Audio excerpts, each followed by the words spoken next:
We are very sorry we had a technical difficulty, and we are back again with the students from DePaul University who won the grand prize for the 2017 case study competition. So my question was that the whole San Bernardino case was itself very huge, but what came after was FBI against Apple, privacy against terrorism, and a whole lot of conversation around it. So it is a big case. It is a huge deal, and I'm just wondering how and why did you guys plan on choosing this? So so there was a lot of different aspects we looked at when we were trying to figure out which case we wanted to do. First and foremost, Apple is just in a really unique position in that they are a global brand, they're a leader in the tech industry, and they are the kind of company that really leads by example. We also wanted to choose a case that was current and something that was relevant to what was going on in the world currently, and also that would be relevant to other companies as well, not just tech companies or not just Apple. But beyond all of that, we really, really liked this case in the fact that it started a dialogue about privacy versus security that really set a precedent for other companies and set an example of what they should do in the future and how they should handle this kind of balancing act between privacy and consumers' privacy and national security. Is there anything else that you would like to add? I think Brooke summed that up. All right.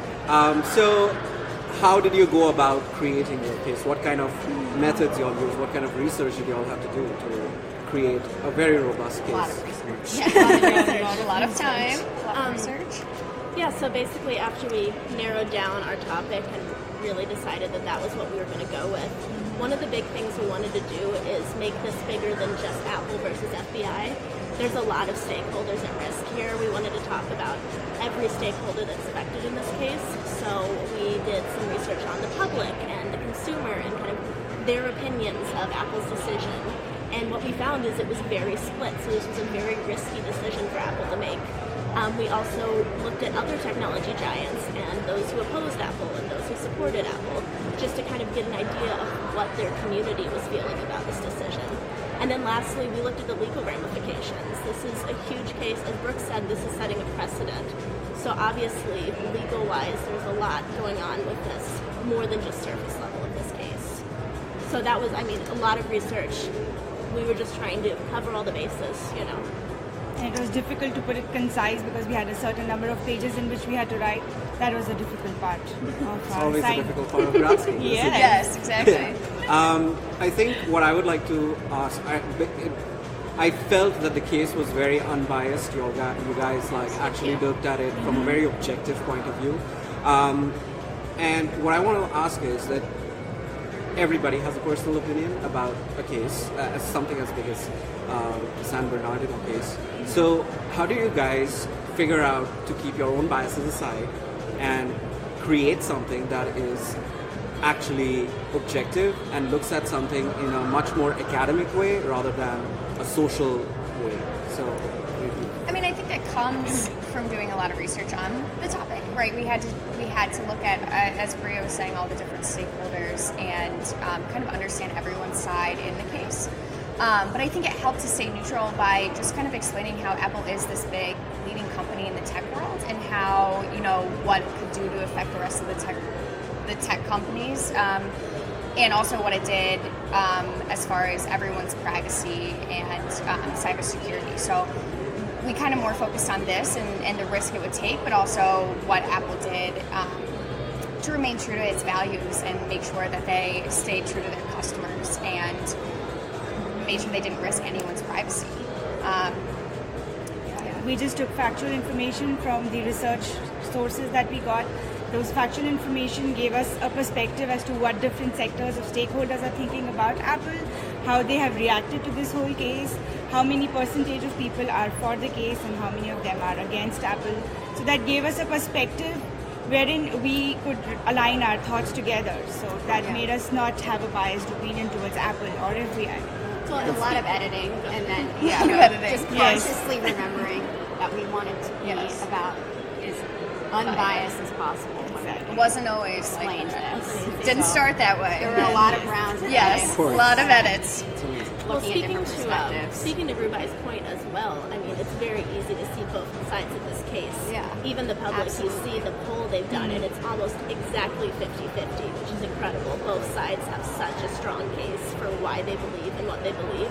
So I think that really helped because we're taking in information from both sides, and we're like, wow, that's a really good point, but that's also a really great point. So it helped us kind of counterbalance that. Yeah. Just as this case came up, there were a lot of research articles that were being printed. There was a lot of research when people wanted to know how many people are with the side of Apple and how many people side FBI.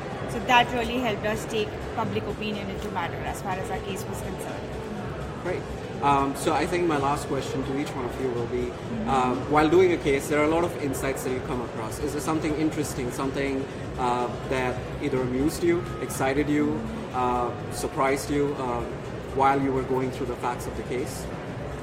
Yeah, I mean, there's a lot of very interesting aspects about this case. For me personally, just looking at the legal ramifications and the precedent that would set for broader public and, other technology companies, possibly other governments coming forward and asking or requesting similar information.